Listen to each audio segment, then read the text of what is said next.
गिबियावनो बयखौबो आंनि चेनेलाव बरायनानै लाग्रोबाय। खौरां लाबोयैया गोबां सान जाबायमोन। आसा खालामो बयबो मोजाङैनो दङ। दासिमनि मोननैसो खौरांफोरा जाबाय। त्रिपुरा रायजोआव दैबानाजों खहा जानाय आरो भुगिनांनाय सुबुंफोरखौ हेफाजाब होनो थाखाय त्रिपुरानि गिबि मन्थ्रि प्रफेसर डक्टर मानिक साहाया गावनि दानसेनि दान बान्थाखौ अनसुंथाइ महरै गिबि मन्थ्रि रिलिफ फान्डआव होदों। त्रिपुरानि गमाथि दैमानि लोमसावनायाव गमाथि आरो सेपाहिजाला जिल्लायाव गिख्रंथाव थासारि सोमजिदों। त्रिपुरानि बे दैबानायाव दासिमाव सा 22 सुबुंफोरनि जिउ खहा जादों होननानै मिथिनो मोन्दों। दासान्दि जों समाजारि बिजोंनि गेजेरजों गोबां जिनाहारि खालामनाय जाथायफोरखौ नुनो एबा खोनानो मोनगासिनो। थिग बेबादिनो आसामावबो गोबां जिनाहारि खालामनाय जाथायखौ खोनानो मोनगासिनो। थिग बेबादिनो आसामाव 2024 मायथाइनि जानुवारि दाननिफ्राय जुलाइ दानसिम 6 दाननि गेजेरावनो हिन्जावसा एबा आइजोफोरखौ जिनाहारि खालामनायनि गासै मोन 580 केस थिसननायनि खौरां मोन्नाय जादों। मिथिनो मोनबावनाय बायदिब्ला थांनाय 2019 मायथाइयाव गासै 3546 जाथायफोरनि रेकर्ड मोन्नाय जादोंमोन। आथिखालाव गोबां हिन्जावसा एबा आइजोफोरखौ जिनाहारि खालामनाय जाथायफोरखौ खोनानो मोनगासिनो। बेनि सायाव माखासे भुगिनांनाय सुबुंफोरा न्याय मोनदोंब्लाबो गोबाङानो न्याय मोननो हायाखै। बेनि सायाव सरकार आरो पुलिस बिफानखौ लोरबां जानायखौ नुनो मोन्दों। कक्राझार सहरनि हाब्रुबारियाव 24 कौटि रांजों गोदानै टाउन हल काम अडिट'रियाम आरो गेस्ट हाउस लुफुंनो बिटिआरनि गाहाय खुंगिरि प्रमद बर' बिथाङा अन्थाइ खाम्फा बेखेवदों।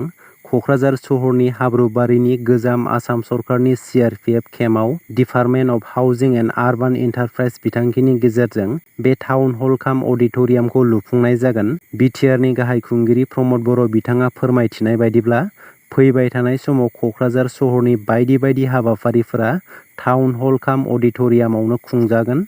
बे टाउन हल काम अडिट'रियामा जोबोद गोनां जानानै दंमोन होननानै बुंबावदों प्रमद बर' बिथाङा।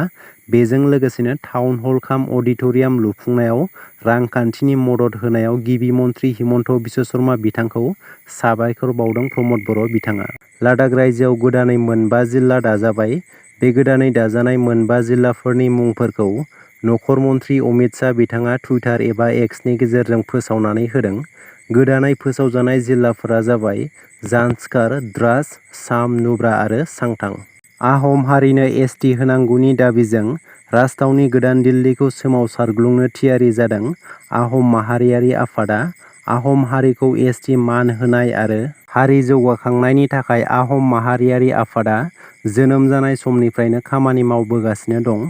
थांनाय रबिबारखालि सराइदेव जिल्लानि सदर सनारि सार्कुइट हाउसआव थाइ आहम जुबक परिषदनि मिरुनि मावफुं मेल खुंफुंदोंमोन। बे मावफुं मेलावनो आहम हारिनो एसटि होनांगौनि दाबिजों गोख्रों सोमावसारना दिल्लीखौ सोमावग्लुंनो थांखि लानाय जादों होननानै मिथिहोदों। आहमलेन्ड एसटि आरो काउन्सिल दाबिनायखौ फारियै लांबाय थानो थांखि लायो होननानै मिथिहोबावदों।